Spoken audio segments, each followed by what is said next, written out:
for Canditech, Stepping Up. Stepping Up is the program from Canditech where we get to dig a little bit deeper into companies who are members of Canditech and have products that we want to share with you, and we want to get into the backstory behind them. We have an absolutely stellar guest today. I'll bring him on just shortly, but before I do that, I do want to mention that we had our annual North America conference just earlier in June in San Diego last month. It is last month now. We're now in July. It went phenomenally well, and it was great to see all of our old friends and quite a few new friends there. So next up for Canditech, we have our Canditech Europe event, which I'll just share on screen now. So Canditech Europe in London is going to be in November, and I very much hope that you're going to be joining us there for that, especially if you're on this side of the Atlantic. So Canditech Europe is coming up on the 11th and 12th, and of course next year our next event is going to be in North America, which will be in Orlando on the 3rd to the 5th of March. So please make sure that you can join us for that as well. So our guest today, last week we had a show which was specifically for our certification program, in partnership with Talent Collective, the Talent Technology Strategist certification program, which runs for 12 months of the year. And last week, Guy and Talia from Canditech were our guests. So it gives me great pleasure to introduce Guy Barel from Canditech to join me today for our talk this afternoon. How are you, Guy? Very well, thank you. It's a pleasure to be here again. Fantastic. Always good to see you. So last week, as I was mentioning there, on the certification program where you and Talia were taking a coaching session. And the purpose of that session was to upskill people in talent acquisition on the technologies that they can be using to make their jobs more effective, and more successful, and of course reducing things like time to hire, cost per hire, and of course the successful hires that go on to be very productive recruits to their organizations. And that session went really well. In the course of that, I thought I knew a little bit about Canditech before, but in the course of that, I learned so much about what you guys do and how that works and is meshed into the recruiting process for your clients. I know that people who stick with us through the show today are going to learn an awful lot more about Canditech too. So before we go on much further, for people who don't know, can you give me a bit of background to yourself and Canditech? Yeah, sure. Thank you so much, and thank you for everyone who joined us today. I'm Guy. Pleasure meeting you all. I'm a co-founder and CEO here at Canditech. A few words about myself, about the company. Actually, up until 5 years ago or so, I was a general manager of a gaming studio. Before that, I did some other roles in the fields of gaming, marketing, product, biz dev, etc. And luckily, I was working in companies that grow very rapidly. So I was dealing a lot with hiring people for a large variety of different roles. I used to hire developers, engineers, account managers, customer success, technical support, marketeers, etc. Yeah. And it was a very big pain for me and for my managers. I guess that you are very familiar with the pain, but I can skip the full explanations. Just in a nutshell, so many phone calls, so many time wasted on resume screening, so many interviews, and all this process in order to basically hire someone who is not necessarily the right person for the job, right? Mm-hmm. And when I was looking for tools to help me to streamline the process and to make sure that I'm not losing good candidates, because I felt that I'm losing candidates because we were usually small and rapidly growing companies. We didn't have a big team of HR. So, we needed to come up with these rules of only 3 years experience, only people who study in X and Y universities. So I felt that I'm losing people and that I'm not providing the best experience. And when I was looking for tools to help me, I was slightly disappointed because most of the tools that I found in order to screen and evaluating candidates were either dealing with solutions for developers, some great solutions, but only for developers and only for coding evaluation, or some fluid solutions, AI-based, that sounds very cool, but I didn't find valid and reliable and relevant for tech professional services. So I teamed up with two amazing people. Yeah. One of them is Neil, my cousin. He was a software engineer in companies like Microsoft, Google. He was the CEO of a 40 employees fintech company. And Knan is a good friend of me and Neil from kindergarten. He came from the world of SaaS. He built the core of the platform. And this is how we started our journeys for frustrated hiring managers who try to build a tool to basically to help us. And we gave it to our friends to play with that. We got some great results. And at some point, we decided to go for it. It kind of sounds like the perfect combination, because when you start up any technology startup, you need someone with the with the mission in mind, the need for this product to exist in the first place. But you also have to hand a very talented coder and someone who knows the SaaS software side of things. So between the three of you, it sounds like the perfect combination. But I'm really interested in your experience from the gaming side of things. In the gaming world, and I'm not a gamer, but I have a bit of an understanding through having three sons. But in the gaming world, of course, the purpose of games is to work your way through whatever number of tasks it is to reach your goal, and to prove yourself and to work out a solution to the problem that's in front of you. To what extent would that be a good overlap or a good intro into what Canditech has become? It's a great question. I think that the main thing that we are trying to do, and maybe in that regard, it's similar to gaming. We are trying first to provide the best experience to our users, and the users are both candidates and usually recruiting teams, hiring managers, etc. We want everyone to be happy with the platform, especially the candidates. And I think that the main thing is that regard, in terms of the gamification, is that we basically allow candidates to get a sense of how the future job is going to look like. And this is something that the candidates really appreciate, like in a very short test or in a very short gamified job simulation, to get a glance of how it will be like to work for your company, how it will be like to deal with the challenges that hopefully I will get to deal with if I will get the job, etc. And this is something that the candidate really appreciate. And I also think that the recruiters really appreciate, because it's basically a work sample test that by all study considered to be the best predictor for job suitability, and also the most objective tool in order to do so. And it allows our clients to see how the candidate will do the job before they get the job. Yeah, absolutely agree on the candidate engagement side of things, because there are so many, not just assessments to get jobs, but so many steps in the hiring process where the candidate can get the impression that this is a futile task, that they're being asked to do something that isn't appropriate for the job, that they're just being asked to jump through hoops to show how determined they are, rather than how skilled they are. So in the earliest days with Canditech, what would you say was your driving purpose? What was the shape of the solution that you were building in those early days?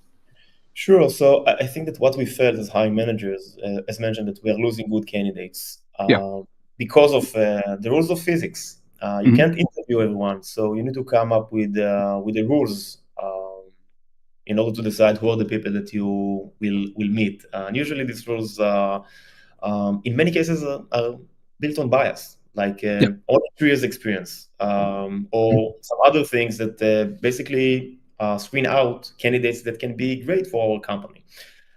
So the vision was basically to allow more candidates to have a fair chance to showcase their skills, regardless of resume, for any role.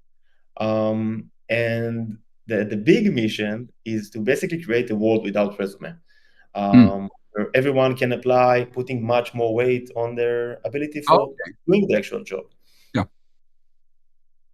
So when candidates are able to share what their abilities and skills are, then there's less emphasis on, you were saying, those other criteria, such as you had to have a certain qualification or gone to a certain university. And in the past, we know that when companies rely on those fixed requirements, then they're ruling out candidates who would otherwise be great hires, and ruling out stars or rough diamonds even is never good. These days, companies talk much more about skills-based hiring and how they are emphasizing that in the process. But it must still be difficult to insert a platform like yours into their existing program. So, to what extent are you having to consult and advise employers on, well, this is the best way to effectively implement our platform? So if your question is about how we usually recommend them to put the tests within the funnel, this is something that people ask us a lot, like when it comes to implementing Canditech and creating assessment. The next question would be, in what stage of the process should share the test with our candidates? So I always say that it really depends. It depends on the role, if you're hiring for a Java developer or for a BDR, SDR, or for any other role. It depends with the seniority, if you're hiring for entry-level, juniors, graduates, or for senior people. And it also really depends with the region, if you're hiring in London or in New York or in East Europe. So we do see two main use cases. The first one is to share the test before even someone from the company talk to the candidate. It allows companies to start the process with much more people, putting much less weight on the resume. By doing that, basically build a very objective process that put the candidate skills first.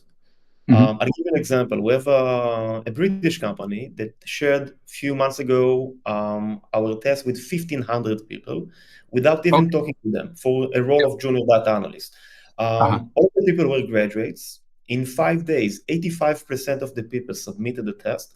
They brought the top 10 for a video interview and hired 2 junior data analysts within a week. And their biggest feedback was in that regard, that besides shortening the time to hire dramatically and reduce the number of unnecessary interviews, it allows them to start the process with people that in a traditional process, only based on the resume, they will never start with. And this is the feedback that we like to get the most. That said, in many cases, especially when it comes to more senior people, companies decide to share the test only after the first call with the recruiter. But then the call is much shorter. They're not trying to understand if the candidate know English, if they know how to code, or how they can analyze financial reports. They just explain how cool it is to work for their company, and then they suggest the candidate to take a short test that will give them a glance of how their future job is going to look like. And in this scenario, we see that almost 100% of the candidates are taking the test. And it also allows them, again, to expand their pool of candidates, because another company that we work with, again, it's an example from a data analyst role, but we have a very similar use cases. Just a call that I had recently with the head of data, and I asked him, what is the biggest value that you see in our platform? And he told us that it helps them to increase the pool of candidates, because if you wanted to be a data analyst for this company, before they started to work with us, you needed to have at least 2 years experience in SQL. But now anyone who says that they know SQL, they get a phone call and a test. So they see that even people that consider to be juniors now become great analysts for the company. So if you implement the skills assessment at the very beginning of the process, as soon as someone applies for the job, then the assessment itself is a representation of the job. So candidates they're learning about the job in the process of taking the assessment, and they might learn that actually this isn't the job for them. So they would self-select themselves to drop out the process where it wasn't appropriate. But the ones who were really switched on to the job, all the more because they're finding out about the role in the process of taking the assessment, then they're more motivated and more engaged. And people can be taking the assessments all through the day, middle of the night, when your recruiters are not at the desks. So it's something that's working for you the whole time. So in the course of designing a skills-based assessment for candidates, what are the key elements you're looking for from the employer to design an assessment that's going to work best for them? Sure. So again, it depends. It depends on the role and what stage of the process you are willing to share in the test, etc. But some of the main, I would say, rules would be first to make it short. right? Yeah. We want to be respectful of the candidate's time, and we want to keep the experience the best as possible. So we would like to create short tests. Yeah. On tech and professional services, we see that usually for mid-level people that test, our benchmark should be between 30 to 90 minutes. Depends with the role. That said, in some cases, especially when it comes to blue-collar positions or entry-level roles, etc., it can be even just 5 minutes of pitching to the camera and answer very basic questions. So first, it should be short. Second, it should mimic the actual job as much as possible. Uh-huh. Again, first in terms of the candidate experience, in order for the candidate to feel that they're getting the option to see how their future job is going to look like, and also in terms of the face validity of the Yeah. assessments, because if the test will mimic the actual job as much as possible, candidate will feel that they understand why they're taking these type of tasks. For example, if I apply to be a financial consultant, and during the test, I need to analyze financial reports and then to explain it to the camera, I really understand why I'm doing this type of assessment. If I apply to be a sales engineer, and during the test, I need to deal with some objections from sophisticated clients and then to write a follow-up email, I really understand why you ask me to do that. So Yeah. the face validity is super important. The other side of it, in terms of mimic the actual job as much as possible, is, as mentioned, when you're creating a work sample test, it should be the best predictor for job suitability and also the Yeah. most valuable and objective tool in order to do so. I think that another thing is trying to combine hard skills and soft skills evaluation together, because now it becomes so crucial. If you're hiring for dev role, like software developer, you still Yeah. would like to see their soft skills, how they can communicate within a team, how they can work with management, how Yeah. they can refer the code to a colleague, etc. That said, when you're hiring for a customer success manager, in many cases, you would like to evaluate their hard skills as well, because they are going to work in a techie environment. They are going to answer very complicated techie questions from their clients, etc. So to make it holistic as possible. Yeah. And the last thing that I will say, especially for companies that are hiring on a high scale, to try to make it automated as possible. In our case, for example, to make sure that there will be integration with the ATS, so the whole process can be managed via the ATS. To use our AI tools in order to make sure that everything will be checked and scored automatically. Now, actually, we released a very cool feature, an AI test builder, that will allow you to create a test automatically just based on the job description. So my tip in that regards, now there are so many great solutions in terms of AI and vendors that allowing you to streamline the process via the ATS to make sure Yeah. that everything is automated as possible. So creating those tests, I know from experience that people, they really appreciate a good template. A template is a good starting point rather than starting from scratch. But if they can describe the role and your AI can recommend either a template that can be customized or a perfectly designed assessment of an assessment for the role, then that's a huge leap forward. But of course, the customers, the employers, TIA people will be continually refining the assessments as they go along, finding out what works well, what doesn't work well. You mentioned before about the demographic, or sorry, the types of roles that your assessments can be used for. Is it mainly professional type roles, or are they used for other roles such as in retail or in hospitality, or high volume recruitment for those types of jobs? Yeah, that's a great question. So actually, when we just started, it was mainly in tech and professional services, let's say in the first 2 years or so. We allow our clients to create job simulations for data, let's say for the HQ, for the HQ roles, right? Data, BI, analytics, marketing, sales, finance, HR, customer success, account managers, technical support, etc. That said, as long as we starting to get more requirements from companies that are hiring for a large variety of different roles, including blue-collar positions, hospitality, healthcare, retail, manufacturing, etc., we started to expand our tools. First, in order to allow them to create job simulations for these roles, blue-collar positions that I just mentioned. Yeah. Also allows them to create situational judgment tests for this type Yeah. of roles. And also we expanded the library. Now we have more than 500 ready-to-use assessments for any role, including everything which is about blue-collar positions, including cognitive tests, personality tests, etc. And also, I think that this is the main thing that we did in that regards. We expanded our portfolio of solutions for pre-screening solutions. Yeah. So, for example, now besides of creating job simulations or skill assessments within our platform, companies can use chatbots for pre-screening. Yeah.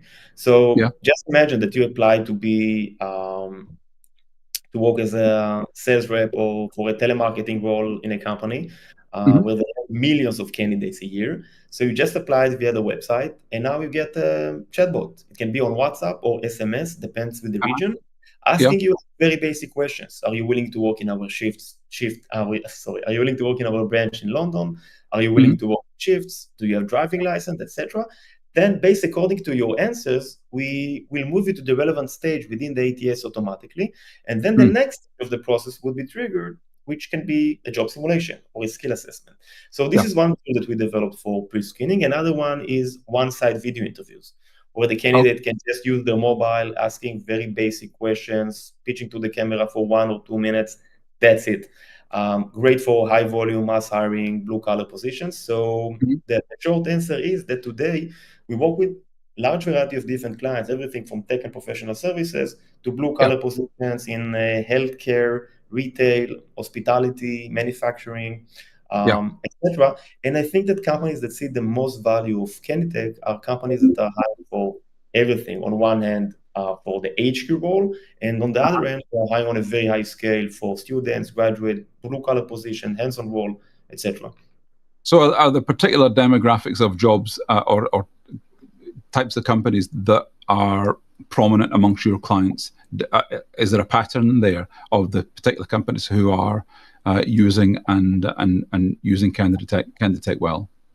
In terms of regions? Well, yeah, locations as well as the industry sectors. Yeah, so the sectors, as mentioned, I would say on one hand, tech, SaaS companies, fintech companies, gaming Yeah. companies, e-commerce, B2C, mobile-oriented companies, usually companies that are hiring for tech, Yeah. for large variety of roles, developers for sure, always, but also for data, BI, analytics, marketing, sales, HR, etc. This is one segment. The other one, I would say, more traditional organizations that are hiring on a very high scale for blue collar positions, for telemarketing, for technical support, etc. But also they're hiring for their HQ as well. And the ability to use only one platform that can integrate with their ATS for everything from their HQ to the high volume side of things, I think it's something which makes us very unique in that regard. And in terms of the region, we work mostly in the UK and North America, as Canada, Australia. That said, we work with companies all over the world, in Latin America, in countries in Europe that are not English speaking, because our tests are written in a language. Yeah. So I know that an element to any assessments like this or a challenge is that candidates have multiple tools that can help them to answer questions well. Some people would see that as cheating or getting assistance that you'd rather they didn't take during the assessment. And I know that there can be a difference if the candidate is on a desktop where they've got either other tabs open or a mobile device, or the person could be taking the assessment on a mobile device and their behaviors will be different. So first of all, how do you handle or cope with the issue that would be to do with potential cheating or taking advantage of those tools to take the assessment? And how do you do that differently on desktop and on mobile devices? Sure. So first, it's a great question. We can't talk about skill assessments without talking about cheating, especially in the new era of AI. And it's a common question that I get all the time. So first, I would say that regardless if it's a mobile or a desktop, it really depends with the test and the question. But in a nutshell, we have so many different solutions in order to make sure that no one will cheat in our tests. First, we can recognize anomalies. if during the test we will see any anomaly in terms of, or the platform will see any anomaly in terms of tab minimization, cursor movements, typing speed, changes of IP or devices during the test, copy and paste, usage of ChatGPT, etc., we can monitor that. We can provide notifications for the candidates during the test if they're doing something which is suspicious.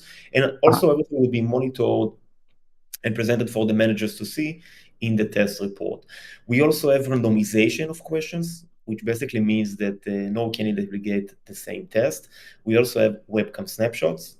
The camera would be open during the whole test, and we are taking snapshot every second or so. We also have video as a follow-up question. So imagine that in a timed test, you needed not only to write code or to work with Excel, but also to explain what you just did to the camera. It's almost impossible to explain something that you didn't do or you don't know how to do. And some other solutions in order to make sure that no one will cheat. That said, now a question that you have, or maybe someone in our audience in the crowd have. But what if I would like to allow the candidate to use ChatGPT? Because these days, you would like to hire people with the AI skill, people that can adapt technologies, people that know how to work with AI. And also, just a few minutes ago, we said that we would like to encourage companies to mimic the actual job as much as possible. And the actual job, you will have access to use ChatGPT, and your management will encourage you to do so. So we allow you to use embedded ChatGPT, or to allow your candidate to use embedded ChatGPT while they're taking the test. So first, for your question, it is great in terms of cheating prevention, because now the candidate, if they want to use ChatGPT, they don't have any excuse to leave the test up. They can manage everything via the test. But moreover, it will allow the managers to see how candidates can really work with ChatGPT, how they can write prompts, how they can adapt technologies, how they can use the power of AI in order to help them to solve problems, which today becomes a very crucial skill when evaluating new candidates. Yeah, I think when looking for candidates with problem-solving skills, then asking them to write a prompt, for example, it shows their logical awareness, their ability to communicate and ask questions, their ability to encompass everything that's possibly going to be included in the answer, and use their imagination. So if you're looking for someone in any number of roles, then the ability to write a prompt to get the answer to a problem is one of the great ways of assessing someone. You mentioned before about personality assessments or psychometric profiles. Is that something that's already part of your program, or can be integrated into your platform, or that's not there? It's already part of the platform. This is the only part within the platform that, in this case, we didn't invent it. We didn't invent the wheel. By the way, everything in our library, as mentioned, with more than 500 ready-to-use assessments, is being managed by Dr. Moran Sella. She's been with us for more than 4 years already, almost from the day that we started the company. Her job is basically to make sure that everything in our library is valid, reliable, bias-free, and she's overlook everything within the library. And this is the only area where we implemented like off-the-shelf solutions for personality evaluation based on the most popular models such as Big Five, DISC, and Enneagram. And our recommendation usually not to work with that standalone, because again, work sample test and also the holistic evaluation that we just mentioned, to combine everything together in order to create one short test that will evaluate both the hard skills and the soft skills of the candidates. I know that in the field of psychometric assessments, what's really important, in fact, is vital, is not only the accuracy of the assessment, but the consistency. So if the same person took the test today, next week, next year, the report should be pretty much the same. People's personality profiles rarely change much. And what you need, if you're going to be comparing one candidate with another, is that the assessment itself is consistent and accurate in terms of the scoring, that you're able to fairly, and you mentioned that at the beginning, to fairly bring candidates through the process, and that they feel as if they're being fairly assessed for this role. Because if they're successful, you want, or an employer wants, the candidate to feel that they deserve this, they've earned this role, and that they've got it on merit.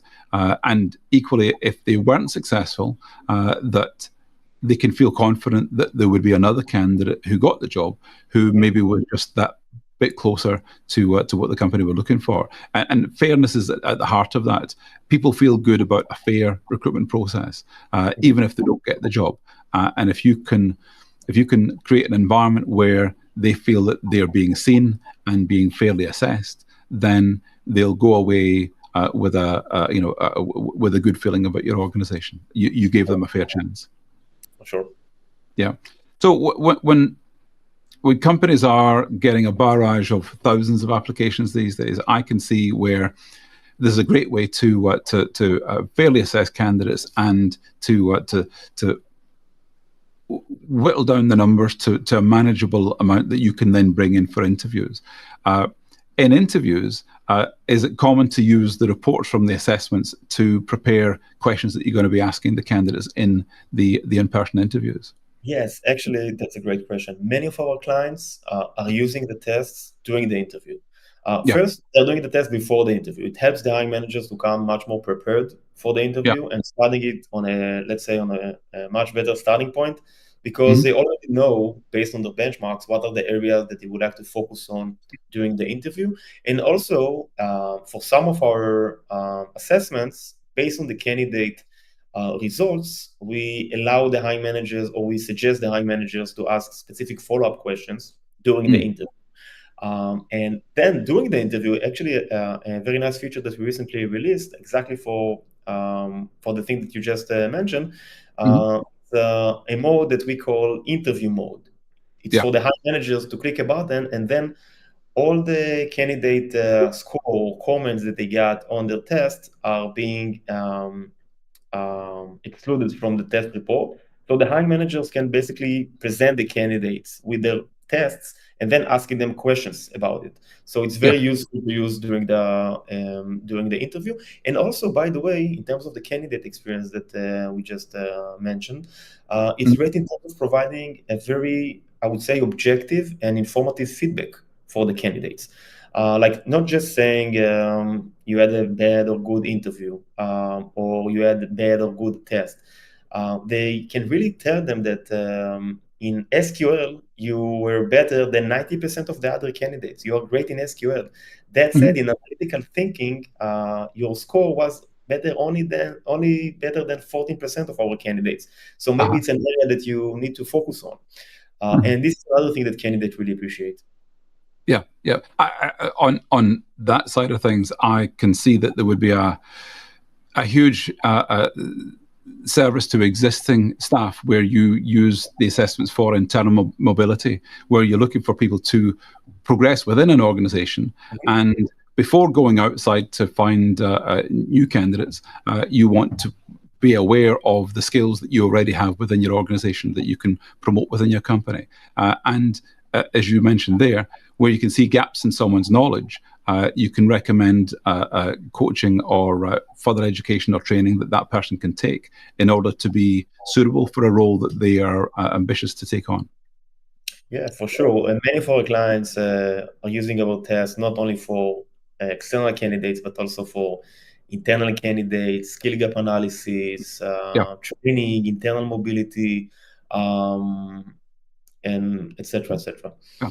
I think, being able to benchmark your current workforce is so important, and to do so in a way that feels good to them, that feels not onerous, not like hard work, but as a regular part of the job. And equally, if they can have feedback from it, then they're more aware of their own skills, because it's often the case that people in jobs they have a pretty good idea of what they're good at, but it's not really in a formalized way, something that they can refer to. So when someone's coming up to a regular appraisal for the job that they're in, then it helps for them to know what they're good at and where they could improve.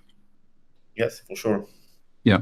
So going beyond that, what's in the world of skills-based assessments?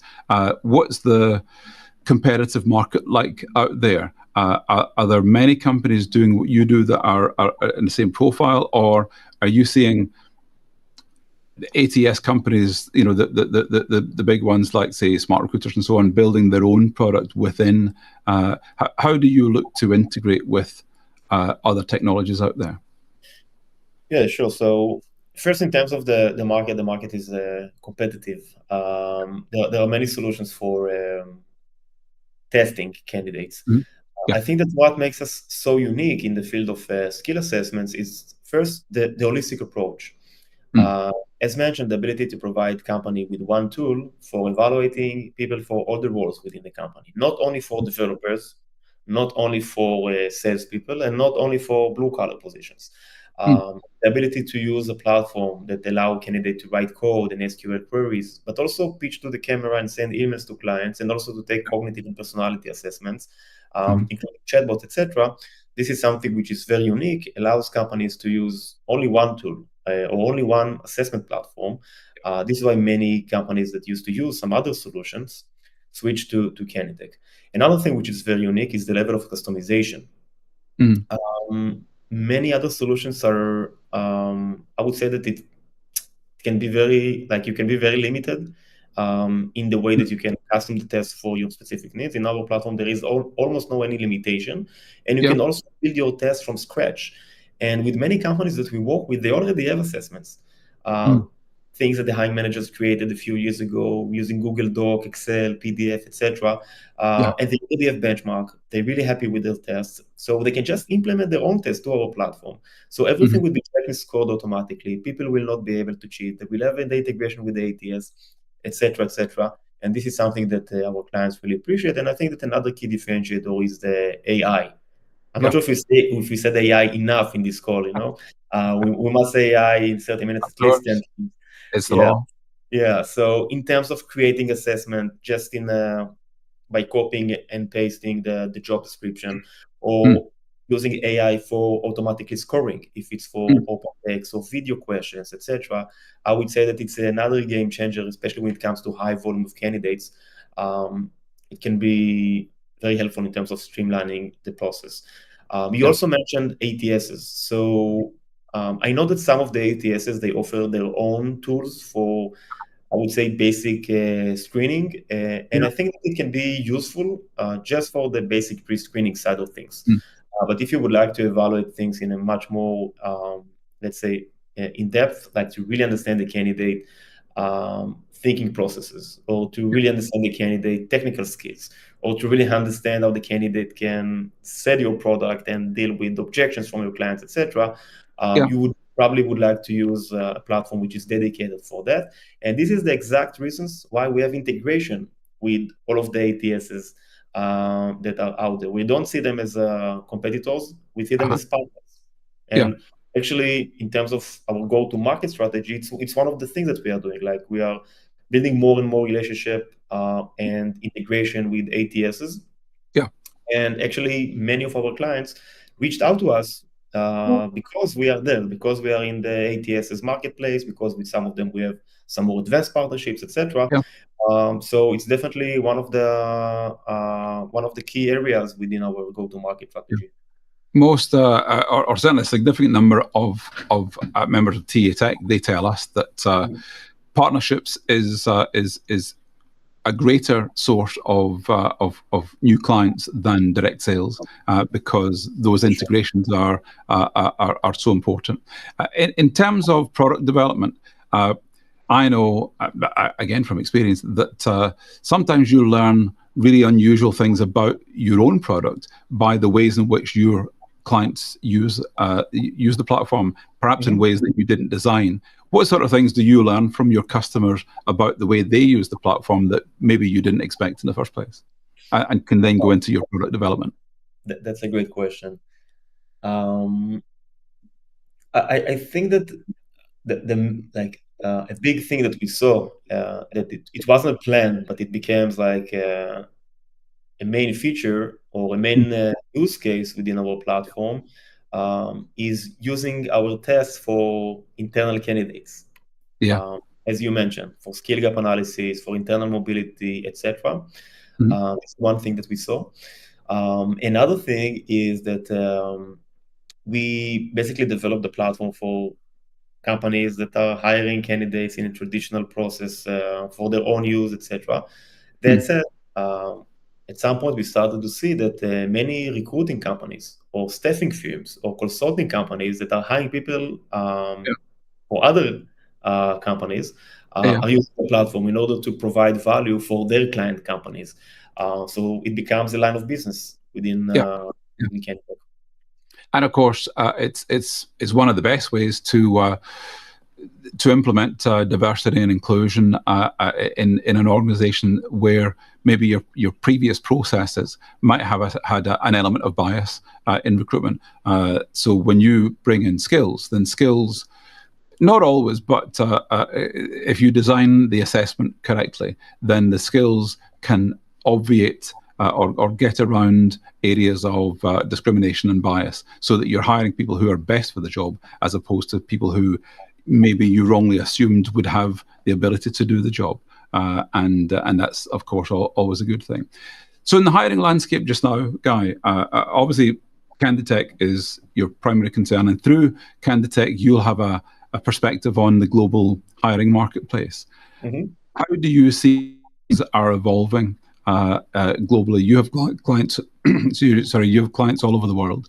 How do you see the global recruitment marketplace right now in terms of positive signs, in terms of developments in technologies? What can we look forward to in the coming few months? Sure. So first, I think that it's a trend from the past few years, but now the technology help people to do it in a much more, I would say, faster way, because technology really, I would say, make things much more accessible. So if in the past few years, skill-based hiring was just a trend, now companies really have the tool to make it happen. Because if in the past it was very time-consuming to create a test, now we can do it in a click of a button. If just in 2 years, like 2 years ago, it was so complicated to evaluate tests and it take so much time, now it can be done automatically. If just a few years ago it was so challenging to manage the whole process of sharing assessments on a high volume, etc., now it can be done very easily via the ATS.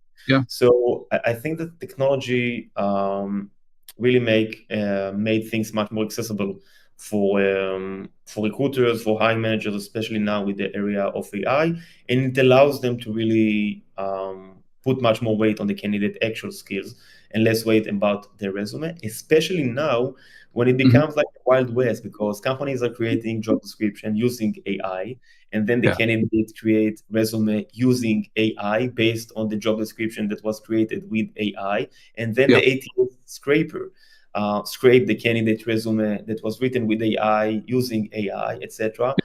So I think that people understand that the resume reflect only, let's say, one piece of the puzzle, maybe not the biggest piece.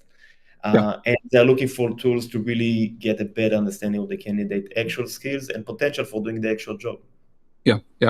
Certainly that scenario with candidates applying for jobs using AI and the company using it on their side can lead to the point where they come together in an interview, and a bit like a blind date, both of them think the other doesn't look anything like the photograph.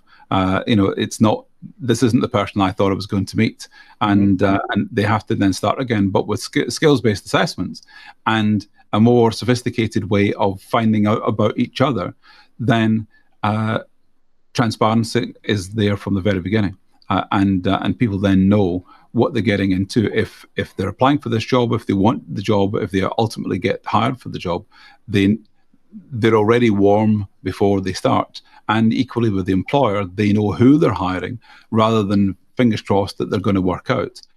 They are very certain that they're going to be a good hire, and the quality of hire is going to be stepped up considerably. So I've just noticed that we've gone a little bit over. I say a little bit, we've gone a lot over time. I could talk about this topic all day. It's very interesting, absolutely fascinating. Guy, can I say thank you very much for being such a good guest today. I'm sure all of our audience, whether they're watching live on Crowdcast or on any of the social channels, or anyone watching on replay, will have learned a lot from this. And I highly recommend that they go to Canditech to find out more. There are no other Canditechs out there, but if you go to canditech.io, you'll find everything you need. And of course, if you look up Guy Barel on LinkedIn, then I'm sure Guy would be more than happy to connect. In the meantime, I'm going to say thank you very much, everyone who's joined us, and thank you very much, Guy, for being here today. Thank you. It was a pleasure. Thank you. Bye-bye.